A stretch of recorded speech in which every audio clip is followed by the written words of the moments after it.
This is CHSR 97.9 FM here in Fredericton, New Brunswick, Canada. This is Python's Paradise, your film and music show, and this is your host, Greg Gilbert, aka the Python Hyena. And folks, you know, I'm doing an interview number 168 tonight, but as far as 2017 goes, this is my 100th interview of the year. And I have a very special guest on the line because I had her on last year as number 44. And, she was. I love it. Yeah, she wasn't number 44 of the year. She was number 44 in total. Just like she's number 168 in total. But she came in for number 100 for 2017. And we're only in August. Folks, I give you Nancy McLoughlin, the lovely, the beautiful, the talented, and still has that ever beautiful red hair, Nancy McLoughlin. How do you do, Nancy? Oh, I love you, Craig. Could you just keep talking? I could be introduced by you all night. Yeah? Wonderful. Yeah, I've heard that before. I bet. Yeah. That's lovely. I'm so grateful to speak to you, and I'm so grateful to be number 100. I think that's kind of cool. Yeah. This year. Yeah, 100th this year. It'll say 168 on the link, but it's Well, you know what's funny about 168? What's that? There's a film festival, a really great film festival here, which is called 168 Hours. Oh, I've yeah? done a few times, and I think that's kind of cool that it's 168 and 100. So I'm thrilled. Well, I ended last year with number 68, which was, of course, Lar Park Lincoln, who I know you're affiliated with, and so you're 168. So I have to say, you know, if somebody told me 5 years ago I was going to be interviewing these cool people from these movies I grew up with, it's like I would never have believed it. But yeah, here I am, and thanks to social media, this has just become just a dream for me to be able to do this. Well, it's a dream that should come true because you're so gifted and talented at it, and I'm honored to speak to you. Yeah. Well, I'd like to start off first by thanking you for accepting the Doubtfire face challenge for suicide and depression. You took a cake in the face. I certainly did. and it was fun, and I enjoyed it. Yeah, like you did it in front of all these cool props from Friday the 13th Part 6 Jason Lives, which of course last year was celebrating its 30th anniversary. Mm-hmm. So how many... And I carried on. Yeah. So how many people did you say it took to drag that tombstone up from the basement? It was, well, actually, it's in the yard, but I took 3 people to do that. The coffin in the basement, where someone just the other day was doing work in our basement, thought I was into vampires, and I forgot that it was there. So he kept making vampire references to me, and I was like smiling. Oh, that's nice, until he finally said, "Is there something in that coffin?" And then I went, "What the heck is he talking?" And then I realized. So yeah, the coffin's in the basement, and the tombstone's in the yard. All safe and sound right now. With Jason's name on it. Certainly. It's hysterical. It cracks me up. Have you ever heard of Wayne Savage? He's an artist in London who replicated the tombstone to exacting details, and then he miniaturized it, and he sells it online. He's really an amazing artist. But you mentioned him in the Doubtfire Challenge. I did scream him out because of the tombstone. You're correct. And I don't think he did it, did he? I don't know. I didn't look. I know there wasn't a lot of people. I've had a few people that have done it. You know, like Lisa Langlois from the movie Class of 1984 did it, and you did it, and I had some more independent fair performers that have done it too, including one from London. So. You know, and Scotty McCoy, of course, did it as well. I love that. I love it. I love Scotty. Scotty's. You know what I was thinking? Have you seen Tom Matthews has his own page now? Oh, does he? Asked me to like it. So I was wondering, when was the last time you spoke to him? Very recently, right? What's that? You spoke to Tom Matthews pretty recently, right? I spoke to Tom Matthews 5 days after I spoke to you. Oh, so it was a while ago. Yeah, I spoke to you August 11th. Like that, we got to point that out too. This is the 1 year anniversary of your first interview, and now I've got you on exactly the same day 1 year later. That is the coolest thing in the whole world. I really think so. I got to bring that up, yes. And I had Tom Matthews on August 16th, so 5 days after, and I had a great chat with him. A very nice man. You know, I really am remiss for not having called him, but I'm going to, now that he has his own web page or some page. And so he asked me to like it, so he's close. So I'm going to grab him for dinner. I love his wife, Carla. She's so incredible. I also heard, too, he's doing his own voice for the Friday the 13th game that's coming out.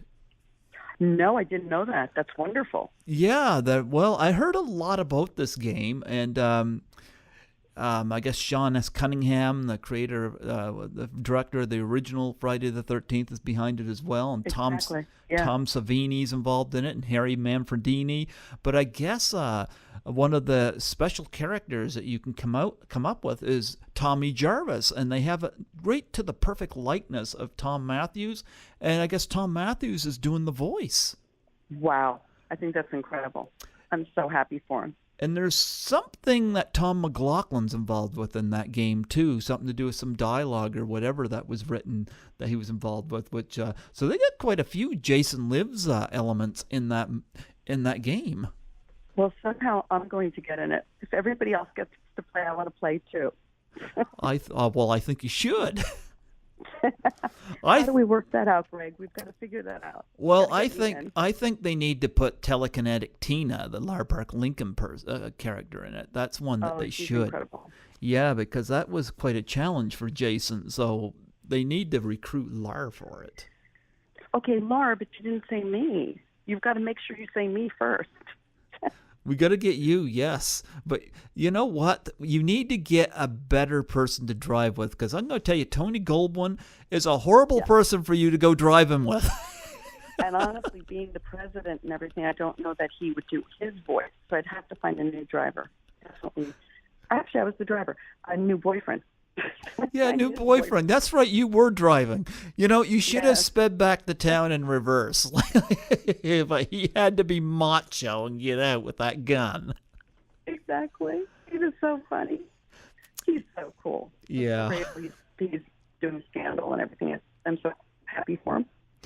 Yeah, but you were left laying in the mud there. Yeah, I got my share of mud on my face. But do you know, no mud, no lotus. Lotuses only grow in the mud. So it's good that I started in the mud, because I've only grown since. Yes, and you did have your American Express card. You didn't leave home without it. I never will. Ever. I loved Tom McLaughlin's sense of humor in that movie. He's very funny. But he is very funny. You know what I didn't know? I did not realize until it was pointed out to me, and I don't know why I was this naive, but there was no nudity in Part 6. You didn't notice that? I don't know why. Maybe it's just because I was so used to it in the other films that it just never occurred to me that there was no nudity. Yeah, no, that's what I really liked about it, that it was just really kind of fun and joyous, and anybody really could watch it. The only thing kind of mentioned to it was Darcy not mentioned to it, it was absolutely happening, but you couldn't see anything. That's good. Well, I think, who played Court? I'm trying to think of his name. Tom Fridley. Tom Fridley. I think he was getting exhausted with that anyway, especially when she goes, only 10 more minutes. He's very funny. Yeah, I don't think he was going to get the clothes off. I think he was worn out.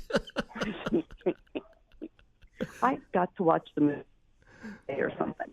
Oh, yeah. When was the 31st anniversary? Was it it just was, right? I think it might have been August 2nd, but I could be wrong on that. I know Tom McLaughlin. It's right around now. I know Tom McLaughlin had posted something about it online there, and I wouldn't know. Yeah, Yeah. I don't post so much. I usually post flowers or things like that. Beautiful things. Thank you. I appreciate that. If somebody appreciates it. Well, yeah. I mean, posting pictures of Jason's not that beautiful. Especially he's got all these gorgeous women in there, and he keeps killing them off. I'm like, stop killing off all the gorgeous women. Exactly. What about the men? Oh, yeah, there were a few men. But they weren't gorgeous. The only gorgeous one was Tony, I think. And Tom. Well, and Tommy. So there was 3, as I recall. Oh, I'm sorry. I forgot Vinny, and I forgot David Pagan. They're all gorgeous. You forgot Whitney. Whitney, I didn't forget him. I just thought he looked so dorky in that outfit. Yes, normally dressed, he's very handsome. I got in touch with him too. He said to message him in the second half of this month, so I'm looking forward to getting him on. He's a wonderful man. I adore his guts. He is a friend forever. I mean, he was Tommy's friend way before we met. He was a mime. Both Tommy and Whitney were mimes, and that's how they started. You know, I think they should let him live, you know.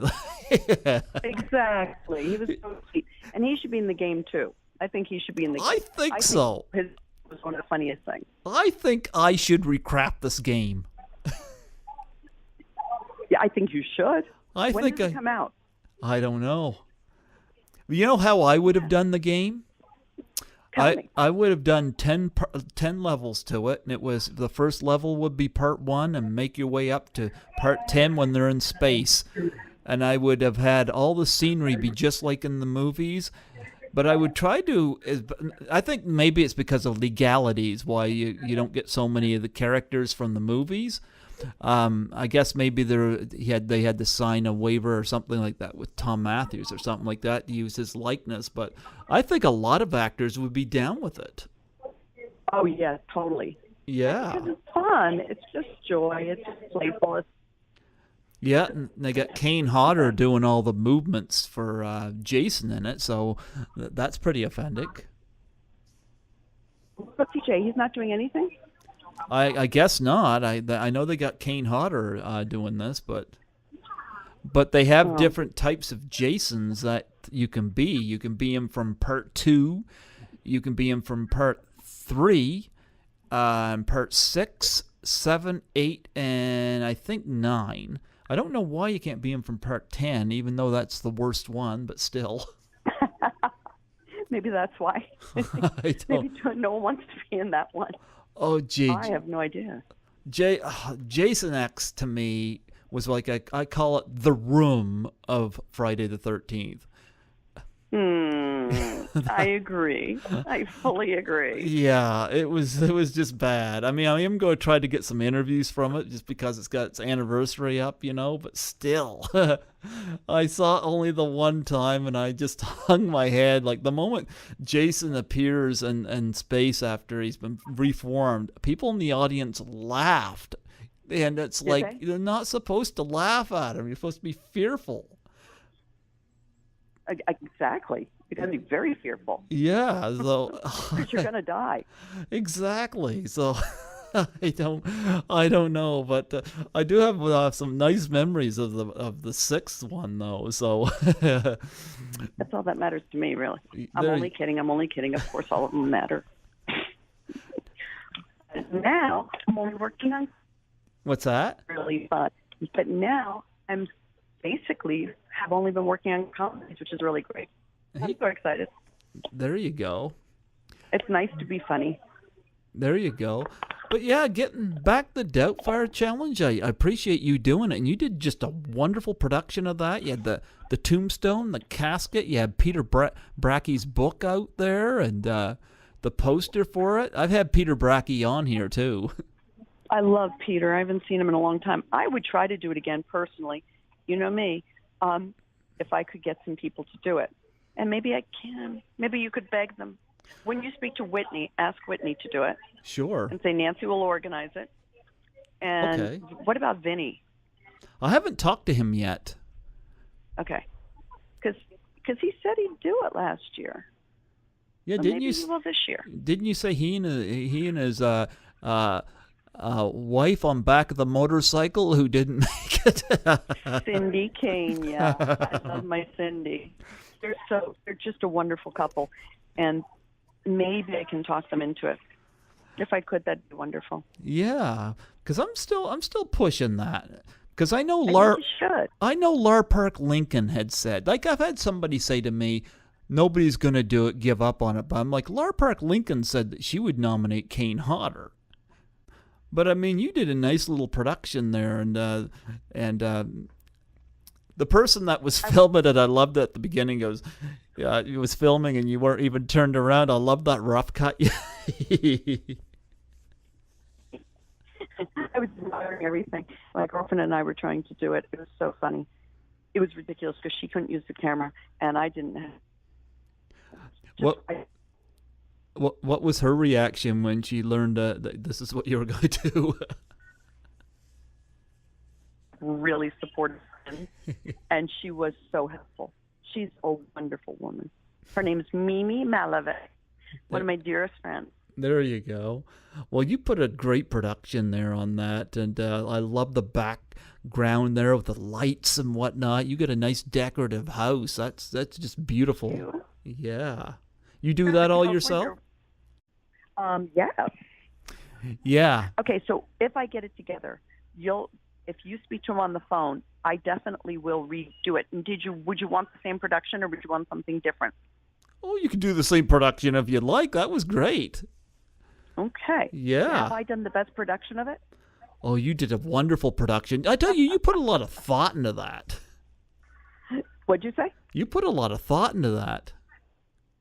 I really wanted it to be good. I Yeah. really wanted people to like it. Yeah. But I try not to pester people about it, though. Like, I know Lar Park Lincoln was nominated by me and by Scotty McCoy. And I know when I put Lar's interview on YouTube, I sent it to her, and I gave her a little reminder, and she didn't say anything. But, again, I try not to pester people. So, but I think I don't think you pester me in the slightest. I think it's such an honor that you would allow me to do it. Yeah. Well, I don't want to tick somebody off, so, but Lara sounded very, very down with it. I think she will. I know she's very busy, but but I think it would be cool. I know Scotty nominated her and Jennifer Bonco. Can you imagine? So cute. But doesn't Jennifer live in Hawaii? Yeah, I think so. Yeah. But Scotty was thinking, how cool would it be if young and older Tina did it together? It'd be great. Yeah. It'd be great. Oh well. We could just wax. You're starting to cut out again. Great. Good. Okay. Me and Tony Goldwyn would be a great duo. What's that? Me and Tony Goldwyn. Okay. That would be perfect. Although there's no way I can get in touch with him, but that would be a great duo. Okay. And or me and Tom McLoughlin. But yeah, Scotty nominated a lot of people from the Friday the 13th movies, and of course the Tinas. Oh gosh, that'd be so funny. Yeah. You know what? It's interesting because somebody had commented on my interview with Adrienne King, and you got to remember, Adrienne King was my second interview, and so I wasn't quite as skilled as I am now, or as experienced I am now. And I remember, like, looking back, I probably would not have talked about the Doubtfire challenge with her as long as I did, but I remember this guy posted this comment, and he goes, Would you guys give up on the pie thing? She's obviously not going to do it. And I'm like sitting there thinking, well, number one, maybe I should have cut that conversation short. But, I didn't want to fail at this, and I knew that would be a catch to get her to do it. But that comment by that guy kind of annoyed me because he wasn't thinking about the fact that Adrienne was my second interview. So, I got a little more experience, so... I think, we just can't. I love the 4 agreements. Be impeccable with your words. You always are. personalize nothing, assume nothing, and always try your hardest. And I think you do that. In life, so many people like to put us down. And, if we get over it, just move on, try our hardest. Pretty good. Although I don't think she's going to do it right now. Did you hear about this thing on Facebook that happened with her? No, what happened? I guess she came down with a bout of food poisoning at one of these, I think it was in the UK. She was at one of these conventions, and there was a thing on Facebook about it. And it was posted by one of the other Friday the 13th heroines. And I guess whoever it was that was in charge of putting her up there was not responding, and she had to go home. She missed all except for that last day because of that. Wow. I'm going to tell you a little story. Very sick. Well, here's the thing. I'm going to tell you a little story. Tell me. Back in 2015, I interviewed Little Nell from the Rocky Horror Picture Show, and I called her in Australia. It was the first time I called Australia. Had a wonderful chat with her. I called her landline. Had a wonderful chat. This year, I called Australia again for the second time to a different person. I won't say who, but it was a different person. And this person had warned me that, it will cost me like $3 a minute. Are you sure you want to do this? And I said, yeah, we'll do this. I've called Australia before. So we did an interview. We talked for about 90 minutes. And, all was good. And about a month later, I get this message from her on Facebook saying, I just got a bill for $267. You said I wouldn't get billed for this. And I was kind of looking at that, and I was like, I called her. Why is she billed? Weird. Well, I found out from my brother the term roaming charges, and I never knew nothing about it because I don't travel. Yeah. I learned about those last year when I was in London. Yeah. I had like $500 of bills. Yeah. Well, I know. There's a way to work around it. I just don't know it. So I just don't call anybody. Well, I had a choice. I could either ignore it or I could pay it. Well, I chose to pay it, and I'll come back to the Adrienne King thing as to why in a moment. But I told her to send me the bill, and she sent me the bill, and she sent me the PayPal. So I told this woman I would pay the bill. It came to about $400 Canadian. Wow. It was a pretty big hit. I didn't tell her about it. And I've had people tell me, you should never have paid it. You shouldn't have paid it. Well, when I hear about Adrienne King's story in London there, or UK, wherever it was she was at, I understand why I did it. Because here's the thing, whatever that company was that was responsible for her, for that convention, they'll never get her back. That's true. And it was one of the other Friday the 13th heroines that posted this, where I actually read it. So not only will they not get Adrienne King, they won't get this other heroine as well. That's not good. Exactly. They're going to lose a lot of revenue because they ignored. And I don't know. I'm guessing Adrienne King got home. There's a lot of concerned people. And Adrienne, I guess, has been very good in the convention. So, you treat them well. You make sure that, they're taken care of. But, and when I read this, I knew exactly why I paid that roaming charges bill. Because if I didn't pay it, not only would that woman not associate with me again, she could easily spread around that what I did or didn't do, and it could affect my podcast. Well, you know what? I think deeper than that. Yeah? Is what I think you would have done. And not necessarily because it would affect something, but because it was kind and you thought you were paying it, and she had no clue. And so to me, that it is the right thing, and I think you're absolutely, that's who you are, you would do that. You'd want to treat everybody with respect. Honestly, if I were her, I probably wouldn't have mentioned it, but I don't know that that's the healthiest choice. So I'm trying to learn to be healthier in that regard. Yeah. So, And I think that's wonderful you did. yeah, well, it was a pretty big hit, but still, I didn't mention it to her. I just paid it and I took care of it, But Yeah. I had a lot of people say I shouldn't have done it, but when I read the Adrian King account there in the UK, I'm like, now I'm well aware of why I did it, because having her or anybody from those Friday movies not show up at your convention because so and so was a jerk, well, that's a pretty big hit to your convention. There's some revenue loss right there. I see. I never thought about that. Yep. I've only done a couple. And Yeah. a couple I've done with people have been so sweet.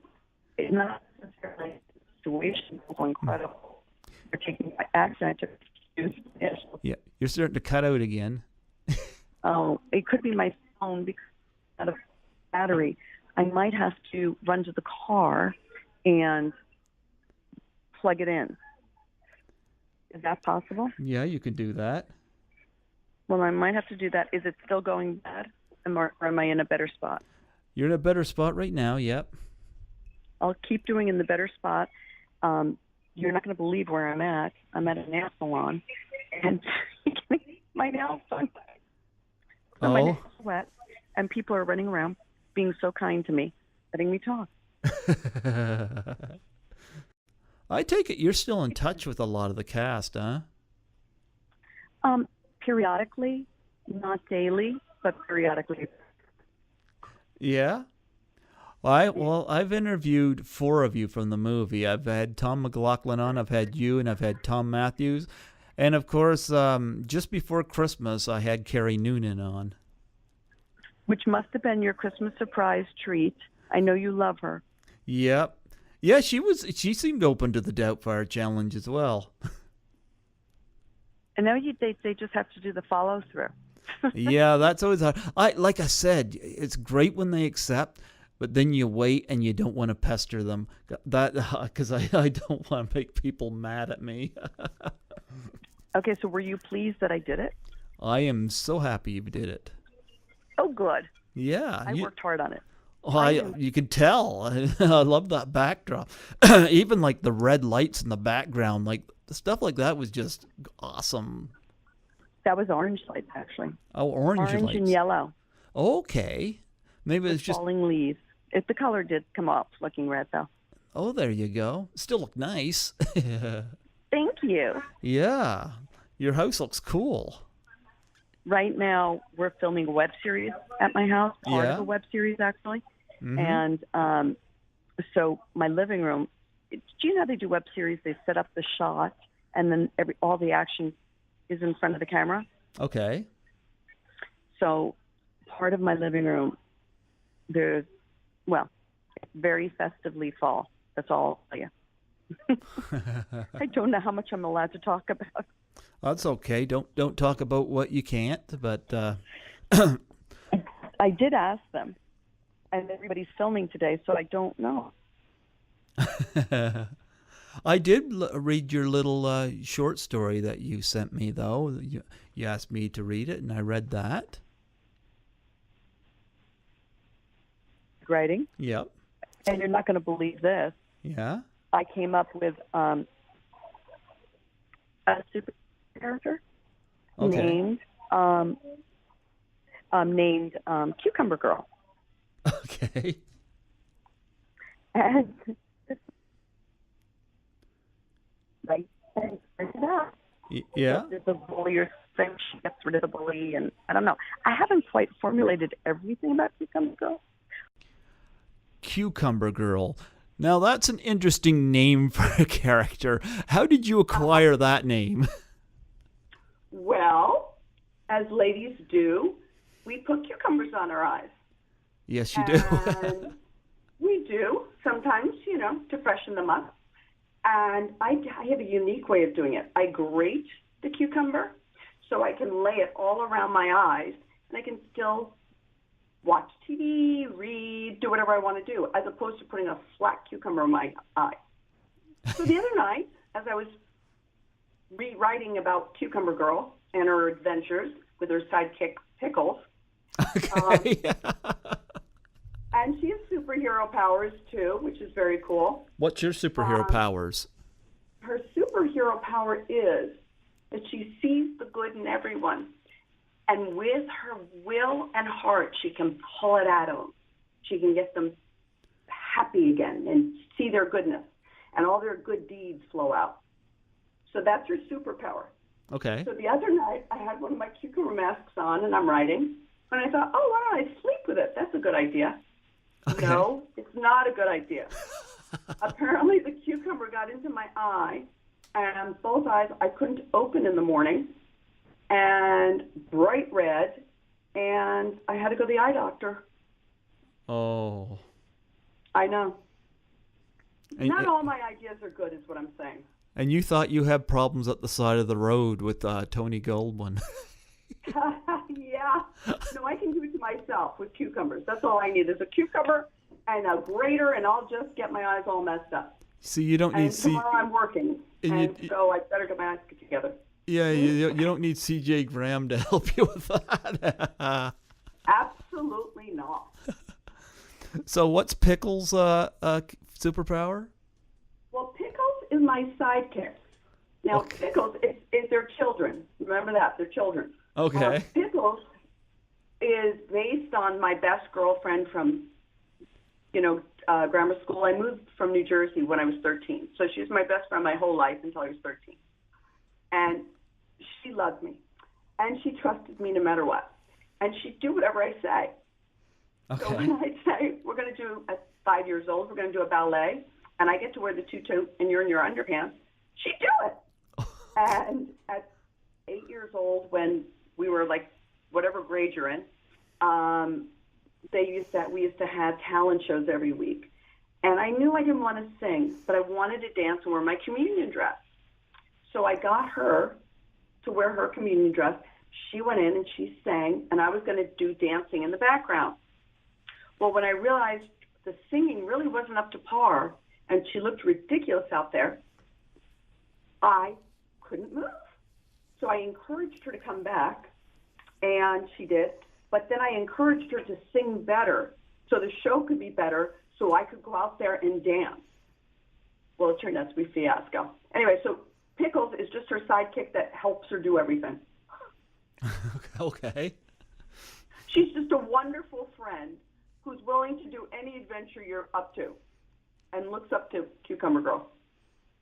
Good thing Cucumber Girl isn't a bad girl.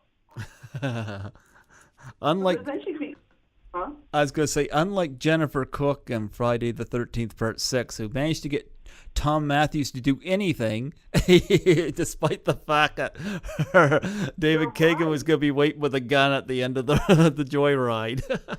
Well, you're right. I didn't think about that. You see, Jennifer Cook could not be a Cucumber Girl. Well, she couldn't be a Cucumber Girl because she wouldn't use it for the good.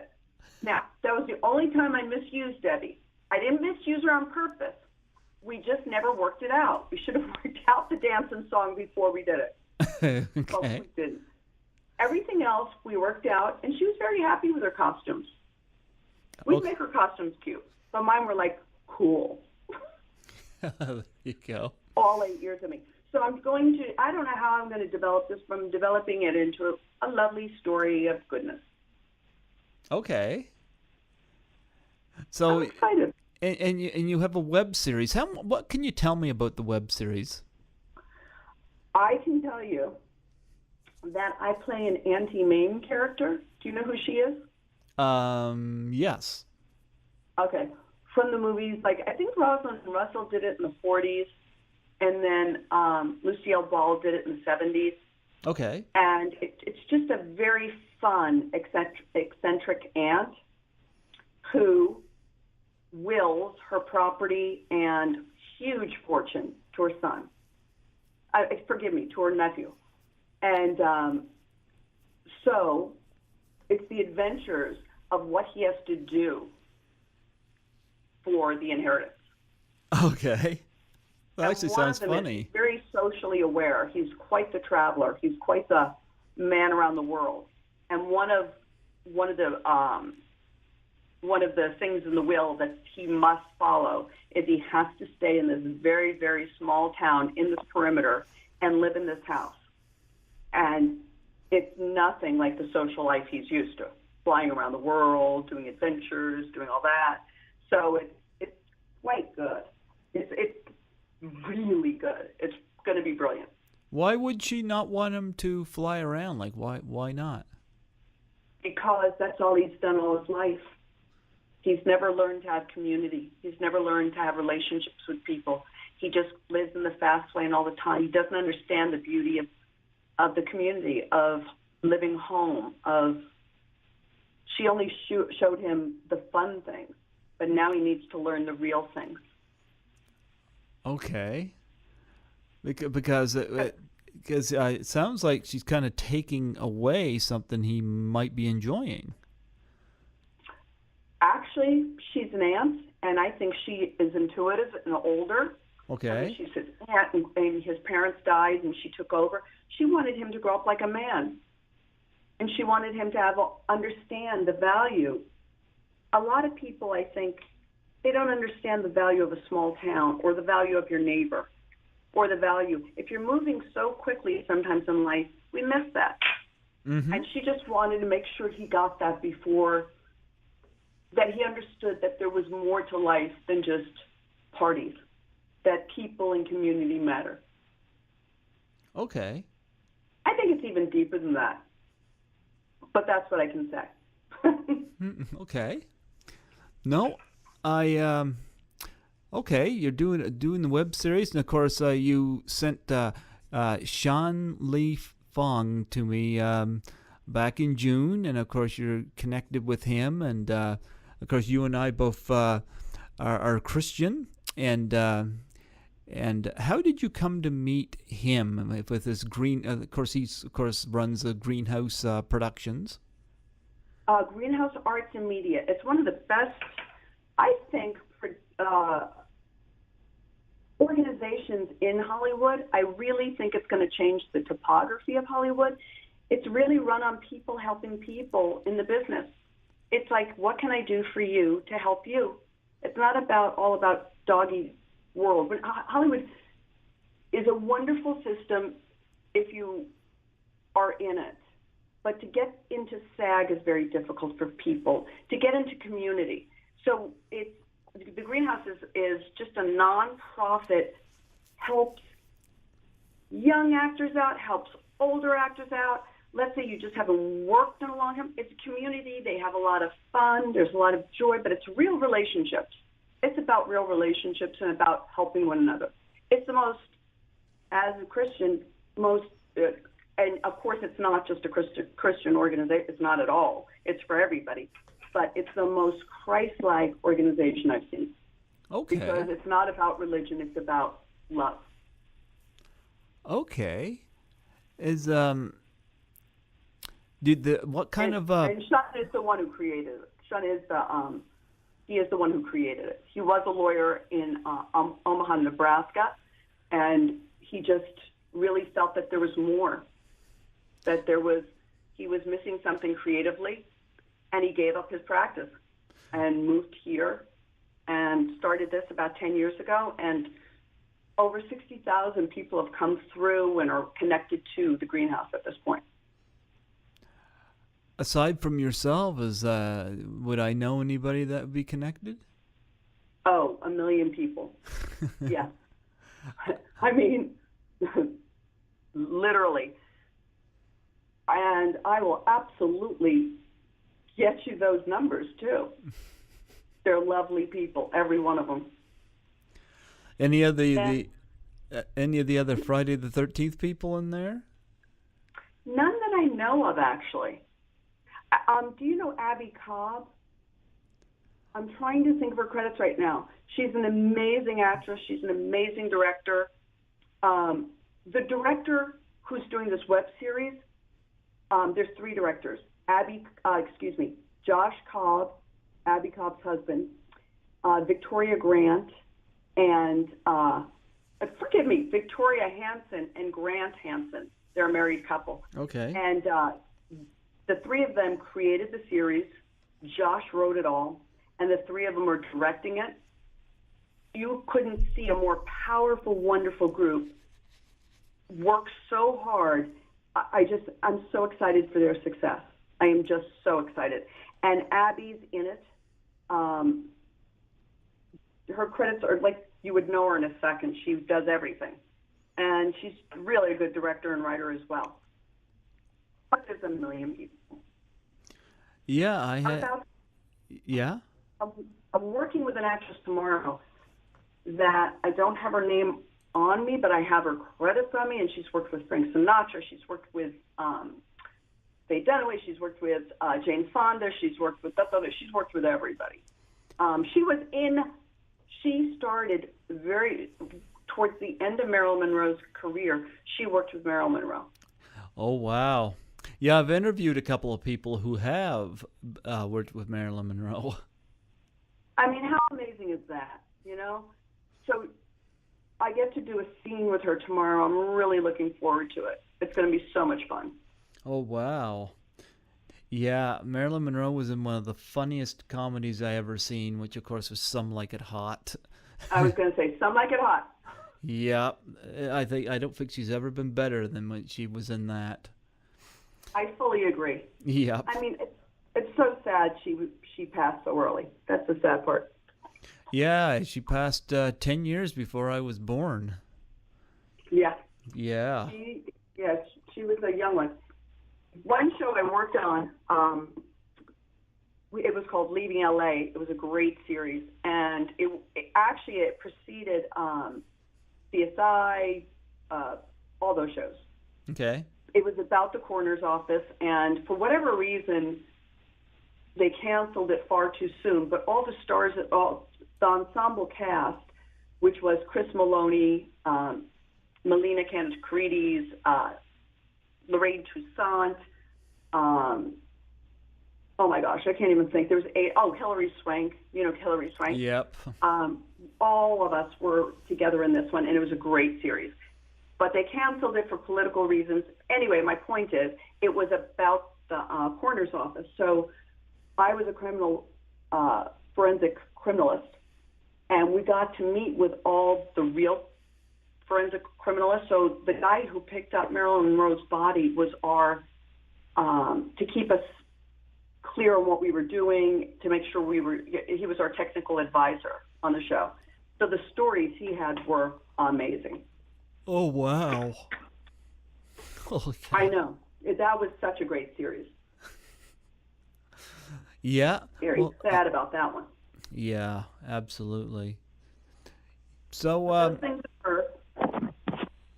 yeah, well, I do know that through some correspondence with you, like you sent me a nice little signed picture with that book, The Saints and the Poets by Sean Lee Fong, but you've done some traveling. Now, out of all the places you've traveled, do you have a favorite?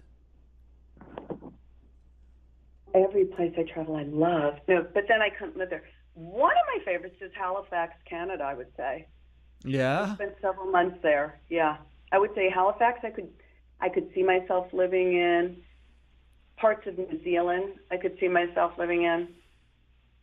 London's really intriguing. Ireland's really intriguing. I mean, there so many places are intriguing. I don't know. Halifax spoke to me, I think, the most. But that's just off the cuff. When I think about it, I really love places. Yeah, Halifax is about a 4-hour drive from where I am. Yeah, community is what matters to me. And they have a lot of community there. Old buildings. I love architecture. Okay. And a lot of community and a lot of history. So they kind of got me. Okay. If they'll have me. How long's it been? Americans can't just move to Canada. Oh, I bet a lot of them want to, especially with the political situation now. Oh, it's so interesting, isn't it? Yeah. It's more than interesting. It's more than interesting. Yeah, I don't think people knew what they were doing. I haven't a clue. I guess it's not that I'm not interested. It's not like I do try to keep up on public and political affairs. But when you know you can't get the information, What can you do? Yeah. So I kind of just had to bow out of that one. Yeah. Well, this web series and stuff, like, what's it been like doing that? Like, is it like, Could be one of the most fun things I've ever done. okay. I'm working with some of the most young, talented, great minds that care about everyone else. You've never seen people work so hard for everybody else. They're fun, they're joyous, and they're brilliant. So they're humble. You've got to interview them, Greg. You're going to love them. And the actors are great, too. We have some really fine acting. My nephew in it is wonderful. Oh, you got your nephew in it? He's, well, in the show. He's not really my nephew. Oh, no. Okay. Yeah, there's that. He's not really my... I have nephews, but he's not one of them. But he's now my adopted nephew. Oh, there you go. Oh, it's so funny. It's some of the stuff you're just going to crack up. I can tell you the name. Sure. You can look it up. They have, I believe they have a webpage. It's called Jack Marshall Can't Do That. Okay. And I say, yes, he can. I believe in my Jack Marshall. That's my nephew. He can do it. Well, you did. Yeah. We'll see. Well, you've done Jason Lives. You did Date with an Angel with Phoebe Cates. Phoebe, yeah. Yeah, Phoebe kind of stepped out of the spotlight. She happily stepped out of the spotlight. She's really happy in her life, which is great. Yeah. And of course you did Sometimes They Come Back as well. I don't think we touched on that last time we talked. I don't think so. Yeah, you're correct. Where did we shoot that? Was that St. Louis or Kansas? Yeah, I think it was Kansas. It's been years. Oh, actually, it was both. We were in Missouri and Kansas. It's been years since I've seen that, so I don't remember a whole lot. I remember there was one force coming back to another force, and one had to survive the other because one factor came back from the past. You'll have to refresh my memory on this. It was a Stephen King novel. That I was knew, a yeah. short story. Okay. And it just, it was about, Tim Matheson growing up and conquering his fears of what did occur in his past. Okay. So they came back as physical people, but I believe the intent was it was in his head. Oh, okay. One of the ones that I'm very proud of is The Lies Boys Tell with Kirk Douglas and Craig T. Nelson. Okay. That was a great honor to work with Kirk Douglas and Craig T. Nelson. What was that film again? It's called The Lies Boys Tell. Okay. Yeah, it's just a fun, great, deep. It was written by the author of On Golden Pond, and he had just won the Academy Award for that. Or not just, he had won the Academy Award for that, and he wrote this. And this was one of his passion pieces. And it was going to be Michael Douglas and Kirk Douglas, but then for some reason their schedules got confused, so it became Craig T. Nelson. But it was such a fun film to work on. Yeah, Kirk Douglas, as of right now, is still with us. I know. Yeah, he's one of those. He was great when I worked with him. He loved that I brought pies to the set. There you go. So I'll just keep bringing pies to the set. Maybe everything will be fine. Hey, maybe you can get some Doubtfire challenges out of it. I think it should be done with cake. Why is it done with pies? Oh no! Isn't that funny? You know what? I thought the cake was fine. You know. I have to say the cake was delicious. I had no idea it was going to be good. And I kind of was afraid to do it, but it was delicious. How much did Mimi laugh when you did that? She laughed through the whole, well, I don't know if you can tell, but she was hysterical through the whole thing. She is just the coolest friend. She sat with me. Okay, so there's going to be a Blu-ray edition of One Dark Night coming out. Okay. Do you remember that movie? Have you ever seen it? I have not, no. I think they're going to do a remake of it, I heard. But anyway, they were interviewing me at my home for it, and she was so sweet. She came over just to be sweet, and so she was hysterical through that interview too. She just laughed. I'm very funny. Apparently. Not hysterically joke funny, but just funny to watch.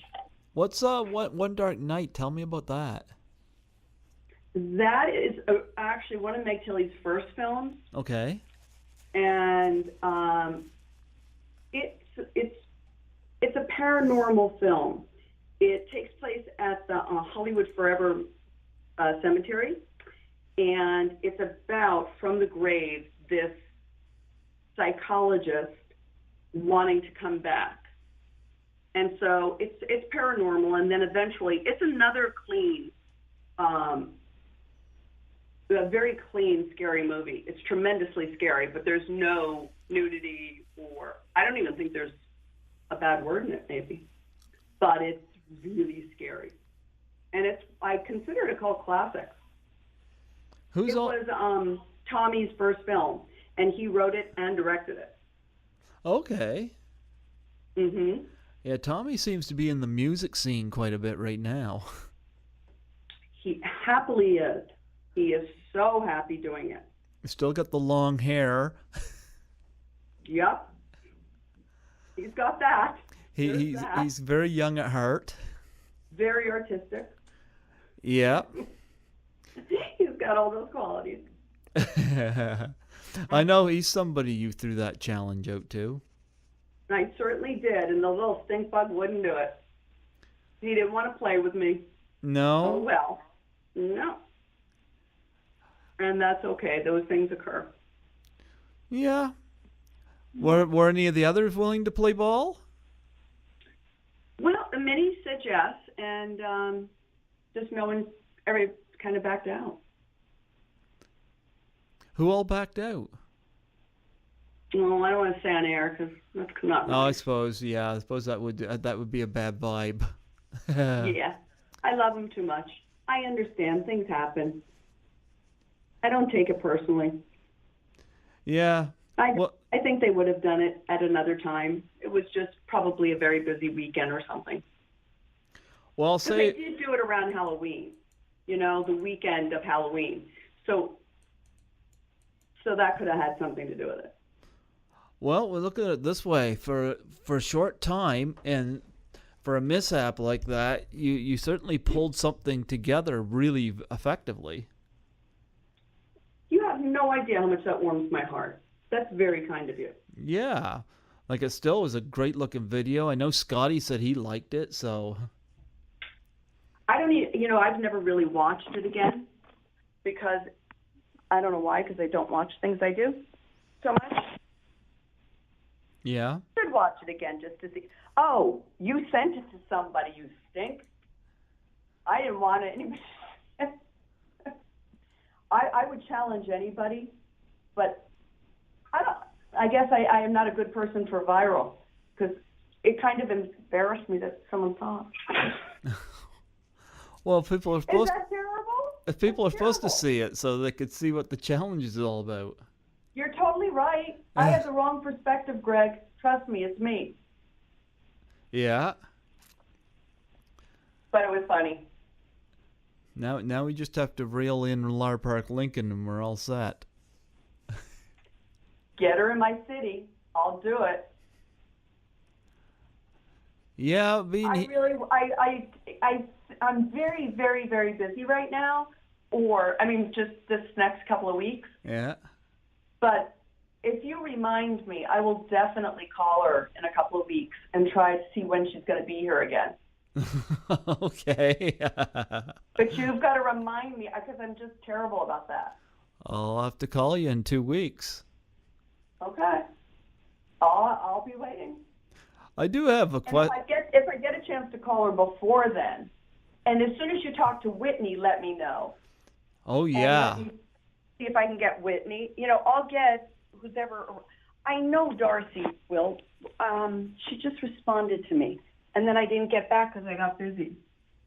You know what? I have not been able to get her on my show, and I don't know what the bad communication is there, but Wow. I don't know. I have not. Surprises me. Yeah.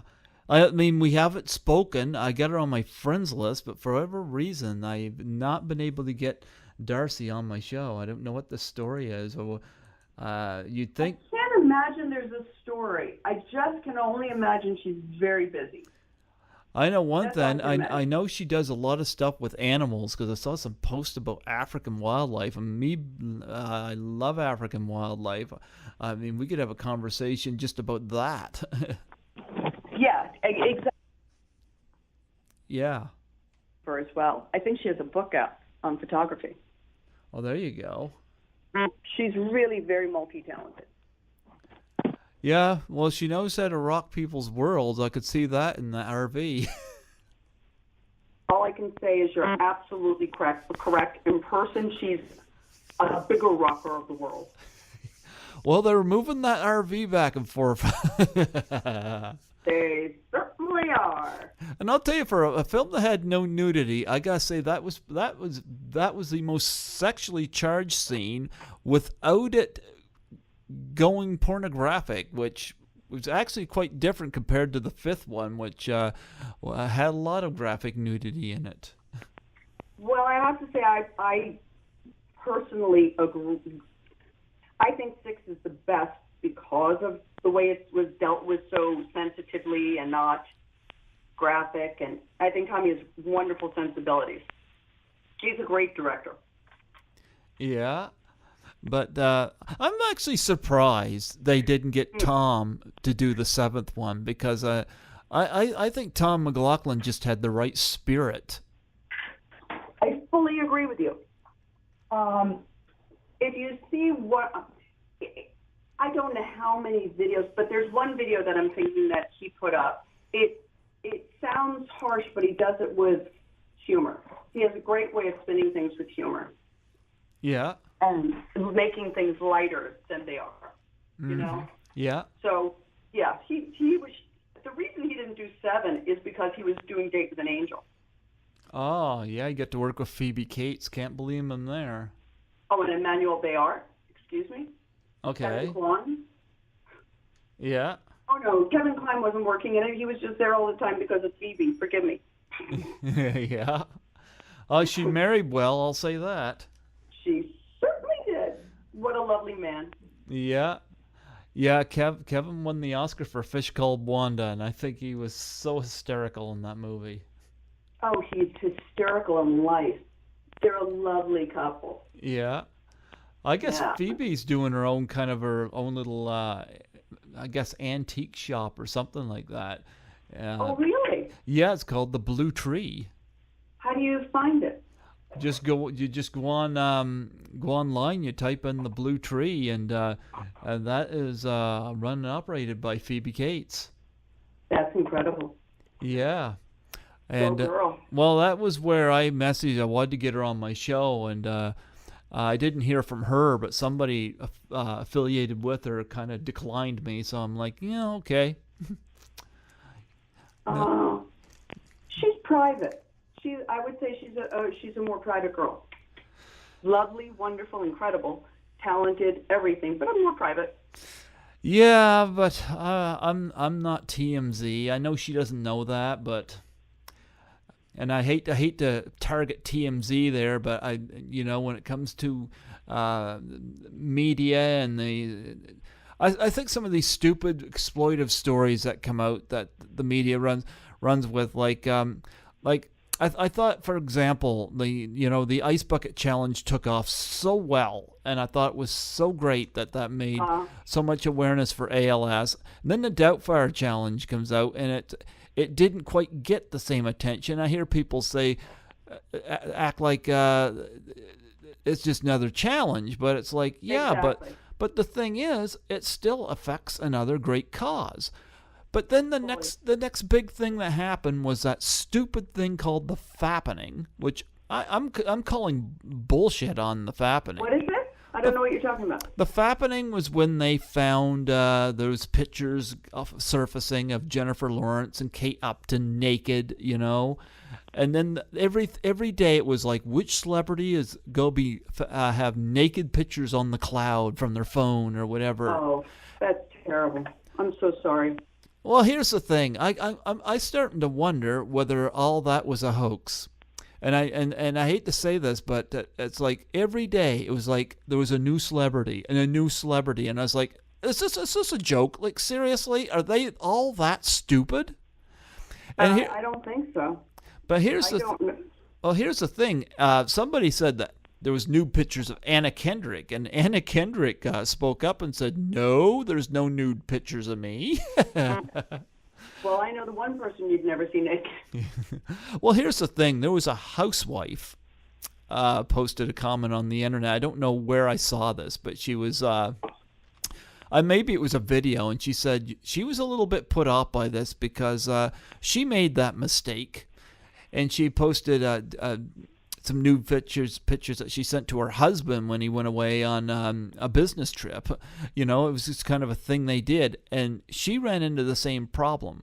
What she found that she was a little ticked off at is that the authorities did anything to help her, but whenever it's Jennifer Lawrence and Kate Upton, everybody jumps to it and makes a big media frenzy, and then they just rub their hands in anticipation of who's going to be nude next.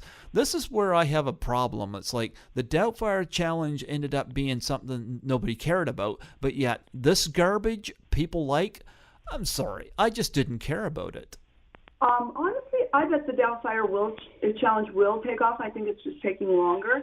Oh yeah, I think so too. It's just a matter of the Like if Lar Park Lincoln challenges Kane Hodder, and Kane, you never know, he could maybe challenge Tom Savini, who knows? And it just goes from there, It's like a domino effect. I wish you had told me who to challenge. I would have challenged whoever you wanted me to do. Well, I don't know who that you could challenge. If you wanted to, if she'd listen, challenge Phoebe Cates. I don't think she'd do it. No? Personally. I don't think so. No? I don't know her any longer. I mean, we have not hung out. I've seen her at events and stuff, but not in a while. I don't think, because it would be so out of the blue. You know what I mean? Okay. Are you still affiliated or associated with Tim Addison? Actually, he lives far away, and no, except by Facebook, like and Twitter and stuff like that. But I mean, if I saw him, I'd be really excited. But I don't see him really. I don't want to say that I see someone I don't see. Okay. I'm trying to think who else you might know that would. Well, let me come up with somebody. I still like the idea of the Jason Lives people, though. That's especially with the. I like the idea of the fans hitting him in the face with a cake. Yeah, that would. It would fulfill two fantasies. Oh, what you mean two fantasies? Well, I mean, I think fans would love to throw a cake at someone they really have a like. You know what I mean? Sure. I think that's kind of cool. And I think it would do a great job for the challenge. Yeah. That's what I meant. I don't think fantasy was the right word. Yeah, I think when you did yours, I think it was Halloween weekend. Maybe that might have been the issue, but you still did a great video, like hands down. Like the props. Like I think you thought well on the spot. You weren't able to assemble anybody at that time, but when you brought the props up, it's like you did the next best thing, and it turned out to still be a great video.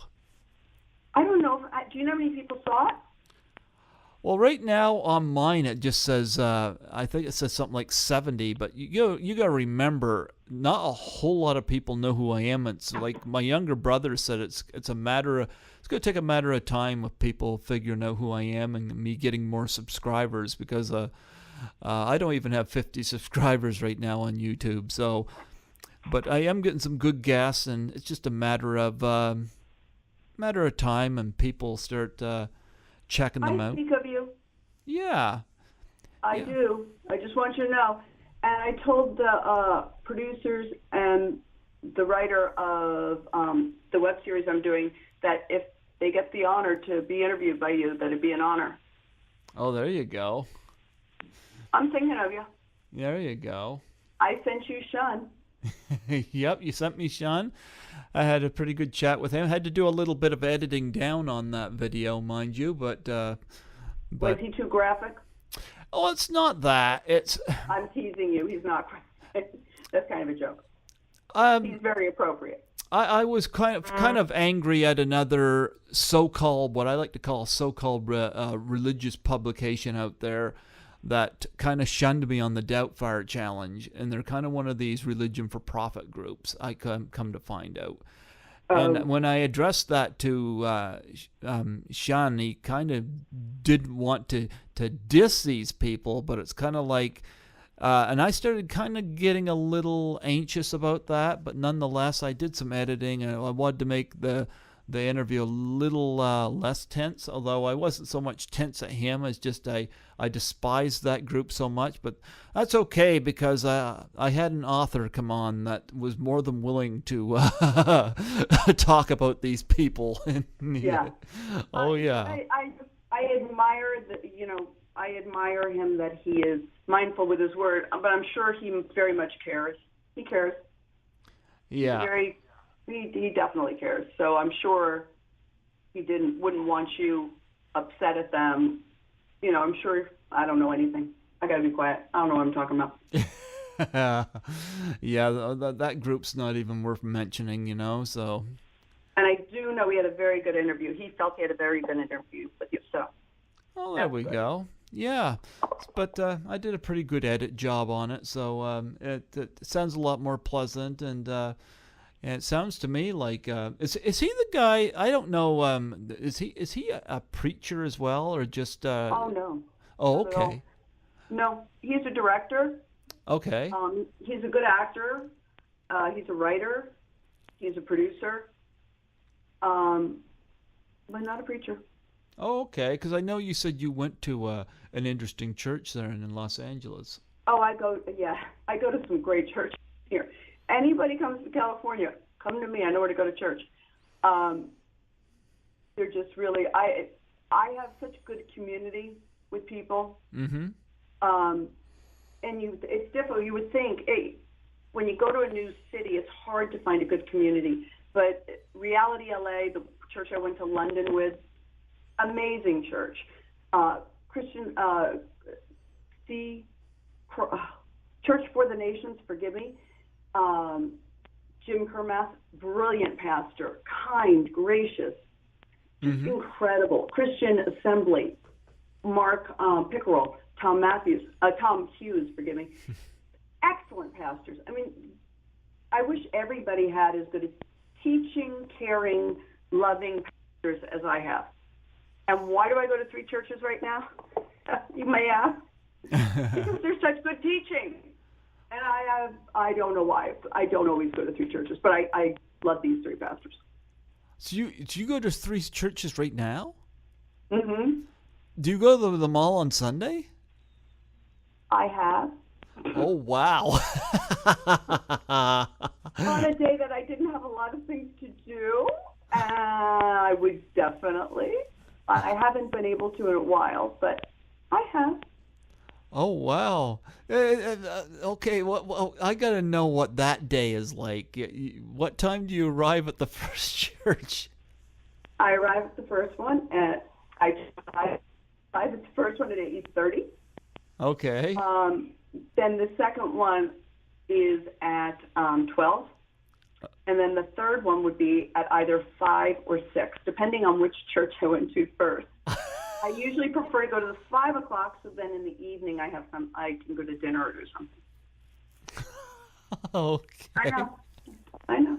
Oh, It sounds silly. It's the coolest thing in the world to be able to have people in community that you really admire, that you can go listen to a good word. It's like, I know, it sounds silly. Oh, it's not silly at all. I don't hear about stuff like that, but yeah. But are all the three of these churches close together? No. One's in Hollywood, one's in Eagle Rock, and one's in Glendale. So they're about each, like one's close to me, very close to me, like a mile. And then the other one's about a 10-minute drive. And then the one in Hollywood's about a 15, 20-minute drive. Oh. They're not far. But there's other just as close churches that if I wanted to add to my repertoire, I could. But I'm really trying to cut down on churches. It's pretty funny.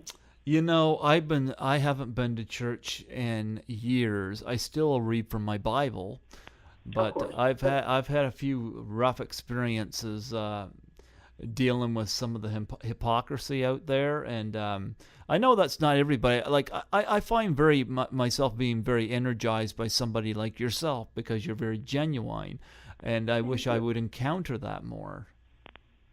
You really don't. That breaks my heart. That really breaks my heart. I think people want to be genuine. I think people really want to be real. I think people are afraid. And, you know, we're not supposed to be afraid. We're supposed to dive in. And, you know, we're going to get hurt sometimes when you dive in. But you know what? We're also going to get blessed, and we're going to bless others.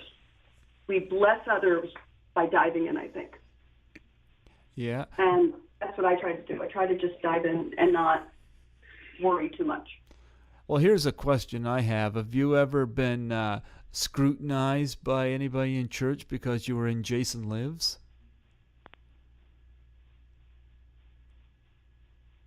No, not in the church. I would say more personally, but not through the church at all.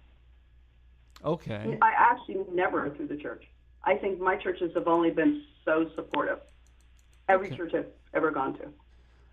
Yeah, because I know when I was brought up, that was the church's attitude towards horror films, you know. And the sad thing is, Yeah. I didn't hear what you were going to say. Well, I was going to add to that. A lot of these movies that are coming out of Pureflix just aren't doing it for me, you know. I have to say, the ones that are going to come out soon, I think there's several that are going to be really good. Okay. And really appropriate. Because there's so, you know, it's not the genre. Because some people just don't like a genre. It's how you deal with it, how you direct it. I do believe Tommy did a brilliant job on Six. Okay. He has a way with that. But I don't like horror just to have horror films, actually, personally. They have to really captivate me to watch them. Okay. It's not my genre, I would say. If I'm going to a movie, it wouldn't be the one I'd choose. But I'm not into really sci-fi either. I really like, I actually am very open. I could like a horror movie. I could like a sci-fi movie. But when I think about it, it's not the first thing I'd want to run to. What's the first thing you'd want to run to? Oh, I love a really good rom-com. Okay. I love historical novels. I'm so excited about, I don't know what it's called, but Queen Victoria. Okay. It's coming out in September, I believe. I forget what it's called. But, things like that. I love beauty. I love beauty. So beauty can come in beauty can be in a horror movie. Yeah, I know. I see lots of really cute girls in these movies. I'm not talking about cute girls. I'm not talking about cute guys. I'm talking about what comes from the movie. I love you for saying that. You mean you're not talking about Whitney and those goggles? I'm not. I just adore Whitney. I'm not talking about him. I'm talking about he's a great director. You're not referring to Whitney and those goggles? Okay, so it wasn't his best look. I'll give you that. It was not his best look. There was another look that they could have gone. Well, it worked from the comedic standpoint, so It totally did. It totally did. It really was. And he's a lovely actor and a lovely man. I can't wait for you to talk to him. Oh, I'm looking forward to having him on. I'm actually starting to wonder how many other people I could get on here from that movie. Because so far I've had 4 of you, plus yourself on twice. On the 100th episode of this year and the 168th episode. Period, yeah. Oh, yeah. I listen. Yes. Yes, and I loved it the night I won the Barry, and I went on to call you, and you knew it was me. I loved your reaction. I was so happy for you. I am so happy for the great work you're doing, and you're doing great work, and you will be recognized. It's just hard when people are skeptical, so we just got to jump past all that. We just got to dive in. Yeah. No, that's... And being a Christian, diving in is it's freeing because I always feel covered. Okay. I just feel God will always cover me. And that doesn't mean everything always works out the way I want it to. It doesn't. But you're not alone. No. But this has been fun. But I loved your support and your encouragement, especially because I remember you sent some of those little emojis to me that are on my phone, and when I called you, your response to me was that was very encouraging. And I'd never won an award before, too, so winning an award for something I enjoy. And I thought it was the coolest thing, and I was so honored that you called. Yeah, well, I'm hoping to do it again. I'm hoping to win another one. I'm going to try. Well, you better. I'm praying for you. Oh yeah. So, not on my prayers. Oh yeah. So what do you got coming up in the future after this web series, or is the web series the big thing right now? Well, actually, the web series isn't done. We don't finish it till the mid of September, and it doesn't come on till October 2nd. So actually, I'm kind of tied up in that right now. Okay. Happily, gleefully, joyfully, and I've been writing. So, and I've just been going out on a lot of things. So we'll see. I actually don't know. It's just a busy time, a very happy, busy time. And I gotta relay the fact too, when you did the Doubtfire challenge, as I've told my other guests who had done this, I made a donation to a charity of your choice. I appreciate that. That was so kind. I can't remember the name of the. Oh, what was it? Was the mother in children's? It was the Elizabeth House. The Elizabeth House. That's right. They wouldn't let me send it to the one that you suggested because there was no place on there for me to make a payment out of Canada. So I ended up sending it to the one that was in, I think it was Calgary. I think it was. Wow. Yeah. I didn't know that. Yeah. So. That's interesting. Yeah. Well. That they usually have a place where you send a donation. You pick where you're doing it from, and I was like, there was no place for me to. There's no Canadian place, so wow. Like I couldn't put down that I was from Canada, and I didn't know if that would screw stuff up with the transfer. So I did find the one in Canada, and I made the donation to that. That's odd. That's interesting. Yeah, but either way, your charity gets supported, so. That's so kind. And I found the charity for the Doubtfire. Yep. www. I'll remember it. It's on the challenge. Yeah, it's on the challenge. Yep. Oh, I got to get going. I have a fitting for tomorrow. So I got to get fitted. You got to get fitted. What, for cucumbers? No, I'm writing Cucumber Girl. No, this is for this great, I can't say what it is, but it's this great little film I'm doing. Okay. I don't know why you're not allowed to talk. You know why you're not allowed to talk about them? because they're going into film festivals and things like that. So you've got to keep it on the QT, but it's really going to be fun, and I'm so excited. And I have to be there at 5:45.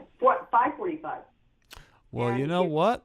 I'm almost late. Well, next year we'll have you back on again. Well, we'll talk before then, I pray. Oh, we'll talk before then, but we'll talk before then, of course. But I'm more than happy to have you back on. But before you go, got to get another plug. This is Nancy McLoughlin, and you are listening to Greg Gilbert from Python Radio out of New Brunswick, Canada. And you better listen. He is the best broadcaster.